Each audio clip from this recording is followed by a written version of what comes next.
Due to an accident, a 52-year-old man suddenly found himself reincarnated as a villainous young lady. And, as fate would have it, this world turned out to be the game his daughter played. At first, he thought he wouldn't be able to adapt, but using his years of experience as a civil servant, combined with his new identity as a noble lady, he successfully charmed characters in the game, including the principal.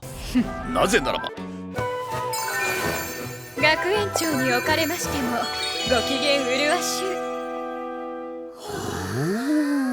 The most unbelievable part was that Kenza's wife and daughter could actually see him through the screen. Kenza, a senior civil servant, never imagined he'd find himself in such a situation. He thought trucks were supposed to transport high school students to other worlds, not middle-aged men like himself. But since it happened, he had no choice but to adapt quickly to his new identity as a woman, becoming a noble duke's daughter in the game world. Luckily, Kenza retained his memories from his previous life. The noble lady he now inhabited was a villainess in the game. She was hot-tempered and often insulted others. The servants steered clear of her, and Kenza was well aware of his current role because his daughter frequently played the game. From this day on, he was to enter a magical school as a student. Here, he met the protagonist of the game, Anna, a clumsy commoner girl. It was rare for commoners to be admitted to a prestigious academy meant for nobles. In the game, the villainess would often use her status to humiliate Anna and her family. Anna was determined to learn magic and get her revenge on the villainess one day. However, Kenza didn't follow the script. When he met Anna, he praised her courage and that of her family. He pointed out that despite being from a common background, Anna had earned a place at the academy due to her excellent grades. He added that her family must have been far-sighted, giving her the proper education, which led to her success. Anna was stunned by his words. Kenza, realizing his mistake, remembered he was supposed to be the villain and had spoken from a father's perspective, expressing sincere admiration. Anna was moved to tears. She hadn't expected a noble student to compliment her. At this moment, Kenza was at a loss for how to respond. However, the people around them misunderstood and thought Kenza was bullying Anna. To avoid the awkwardness, they moved to a quieter spot. There, Anna opened up to Kenza about the hardships her parents had endured for her. As a father, Kenza couldn't help but nod in approval of her parents' efforts.